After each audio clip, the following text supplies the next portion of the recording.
but I think it was good for you and your development because it not only sent a message to the rest of the division, one up, your division at that time, and then the one above you, but it sent a message to the fans. But I think it also did something for you to prove to yourself that, man, listen, that wasn't like my best performance, but I showed you I can get it out the mud. What did that performance kind of do for you now that you look back at it?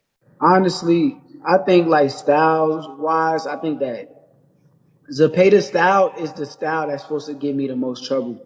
Like guys that box and give me time to think is the guys that's gonna have a fit with me all night. But the guys who press me and put me against some ropes and throw a million punches, that's the style that's supposed to give me trouble. So I went out there and I prevailed against that style, and now I'm fighting against a boxer, which for me it just makes it more fun. I don't have to deal with a guy that's trying to like wear me down so much. So Right. now I gotta play chess. I gotta do. Shakur Stevenson giving his thoughts on what style is supposed to give him the most issues and whatnot. I don't know what he's talking about. What up, Fight World? It's your boy Ego, and I'm back with some more boxing. Shakur Stevenson on All the Smoke Fight, and he was basically, see, I don't like when fighters do this. Let me just jump there. I don't like when fighters do this. Of course, you got to sell your upcoming fight, blah, blah, blah. But fighters, they always want to like play up certain opponents. Like for me, I don't know what Shakur is talking about because he's talking about Zepeda should be the style that gives me, a pure boxer, the most issue. I never thought that. I hand over heart, I never thought that. If you watch all of my content, you ain't never heard me say that William Zepeda is the guy that gets this done. You never heard me say that. I never thought that because Zepeda, one, I think his power is overrated.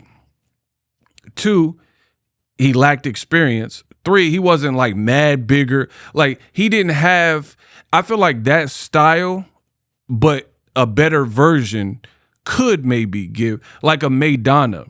I never viewed this current version of Zepeda like a El Chino Marcos Maidana. You know what I mean? When he fought Broner, when he fought Floyd, he was seasoned. He had lost to Devin Alexander. He had switched coaches.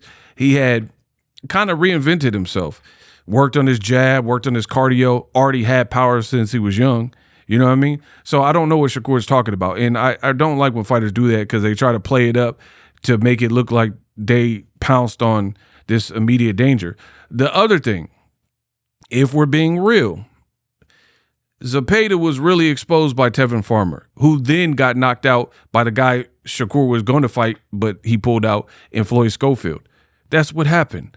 Tevin Farmer in the first fight was Zepeda, dropped him, and I thought he won that fight, and they robbed him. And then even in the second fight, Tevin Farmer picked up an injury, and somehow, some way, he was hanging on and hanging in there, making it super rough and competitive. I think it was in Mexico, which would benefit Zepeda. So to be honest, the fight didn't stand out like that for me because, one, going into the fight, even before the Tevin Farmer fights, I didn't value Zepeda like some of you guys are. He wasn't the illa that y'all was telling me he was. And then definitely after the Tevin Farmer fights, it showed you what a clever southpaw, crafty boxer could do with him. So Shakur is on his own with this. What I do best, play chess. So I can't wait.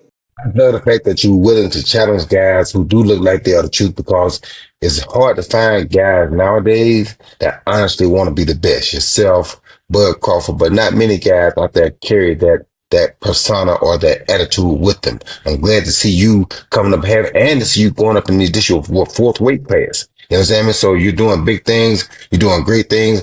I think you have a masterful foot game as well. And I think that's probably what's going to be to the hardest thing for him to adjust to. So how do you think he's going to adjust to that?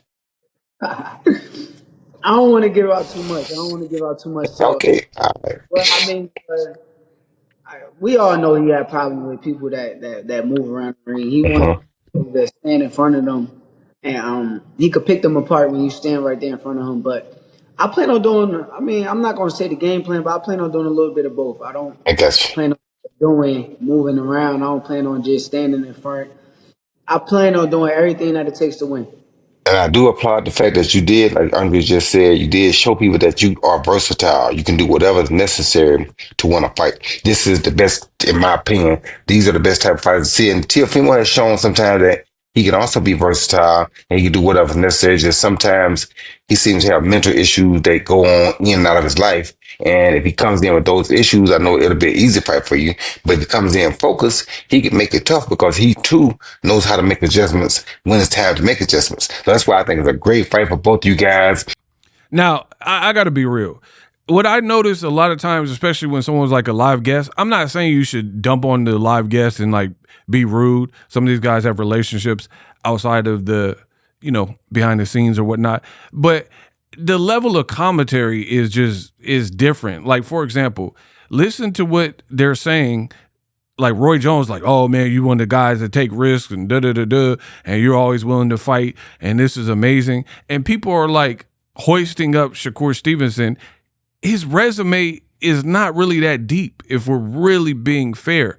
And I would challenge y'all to compare it to Gervonta Tank Davis's resume, and then really like look at who they were, look at Tank's frame, look at Shakur's frame, and tell me what looks to be more special. But here you got Shakur being like hoisted up and praised nonstop, but then a lot of the same analysts, when they talk about Tank, they're like, oh man, Tank's disappointing and Tank needs to fight someone and his resume is not that good. Who on Shakur's resume is just like this world beater? People always talk about, oh, Tank don't have Hall of Famers and don't have good fighters. Ryan Garcia is a dangerous fight. He has one of the best left hooks in the game. He was undefeated. Undefeated fighters could be stubborn, and he's definitely bigger than Tank. Even Shakur, he would probably be bigger than Shakur, but it would at least be closer. So for me, it is more impressive seeing the smaller guy like Tank produce that type of punch and power and being there with the giants and guys like Frank Martin. To me, I would rather have seen Shakur, Frank Martin, like they were supposed to fight, but it fell apart over money, than the fight with Zepeda. Especially, like I said, Zepeda coming off two performances where he arguably lost both, if not one of them, and was exposed and dropped in the fight. Teofimo, I think that's a good name for Shakur Stevenson, but the fight hasn't happened yet. So we have to see what it is. But all this talk about like Zepeda being, who was that good? Robinson Conceição really should have lost to Oshaki Foster. They rematched, and then he did lose. He's cool. And he lost to Valdez before Shakur fought him. And Shakur missed weight for the fight, right? So it's like, what are these legendary names where we're hearing nonstop praise for Shakur Stevenson? Like, oh, man, you did it. You haven't fought T.O. yet, so I can't give you credit. What if somebody pulled out? What if someone missed weight? What if someone got sick and, dehydrated and the fight got canceled? So I can't give you credit for that until the fight happens. Fingers crossed, because I want to see the fight. You know what I mean? And then he's like telling the world that he's going to move and not just do one thing. We know that. I've already told you. I've already expressed that. The bottom line is, and I also feel like Andre Ward and Roy Jones, they're kind of praising Shakur, in my opinion, from what I'm hearing, for fighting foolish. Andre Ward, he didn't really, because he did say it wasn't your best performance. So I give him credit for being unbiased there.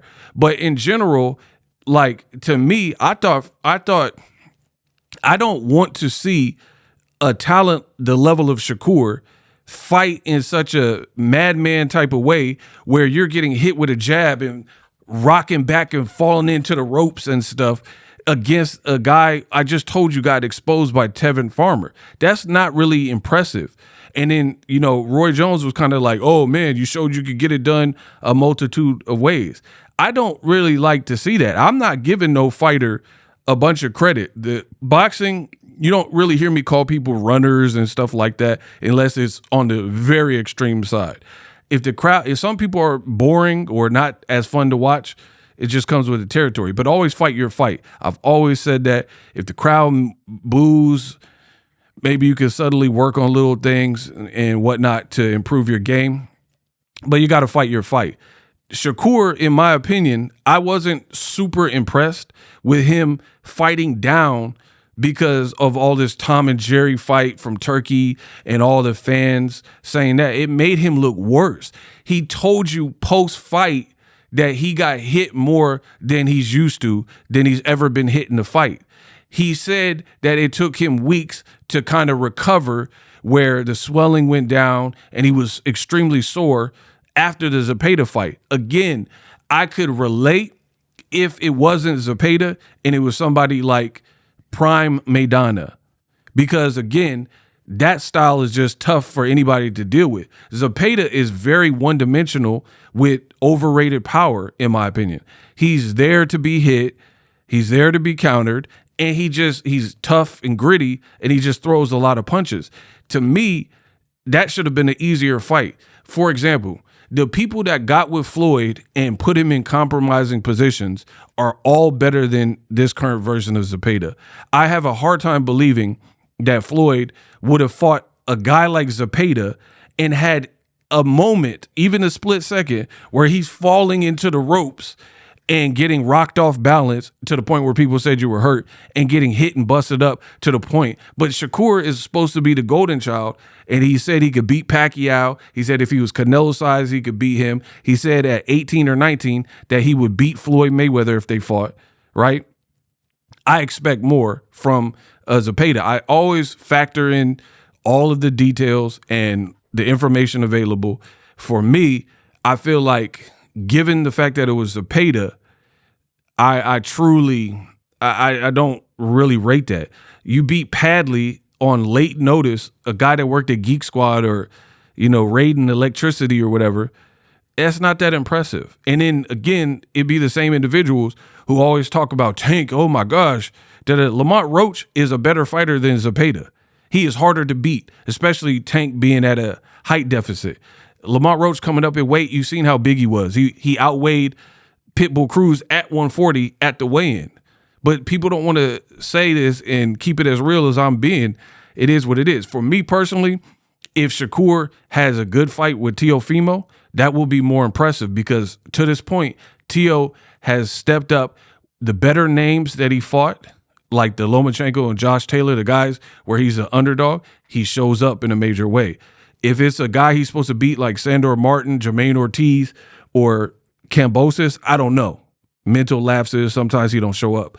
But against the Barbosas and the bigger names and the guys that were champions, he usually shows up. So I'm hoping for a good fight. Shakur, I already know he's not going to fight how he fought Artem Harutyunyan and how he fought William Zepeda, definitely, because he got hit too much. He even said that post-fight. I told you, and I continue to be right. Best in the business, and it's not even close. Subscribe. Streaming can be tough, which is why I use StreamYard. Click the link in the description for StreamYard, which is an awesome tool that enables you to set up your stream with ease of use. Get great results with live streaming. It's what I use.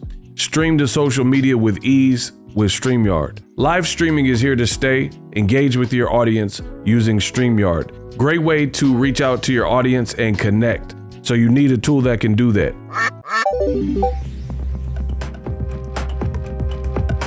If you're new to YouTube and you're struggling to get views, one tool I can provide to you is TubeBuddy. I've been on YouTube over 10 years. I use TubeBuddy daily to crank out videos just like this one that you're watching. Learn how the pros do it with TubeBuddy. YouTube receives a lot of traffic, which also means a lot of creators, a lot of people putting out content. So you need to learn the ropes so you know how to separate yourself, especially if you're new. But even if you're a pro, use TubeBuddy. The link is in the description. Get more views, more subscribers, and a higher click-through rate, so ultimately you can realize all of your online goals. Use my affiliate link in the description and grow your channel fast.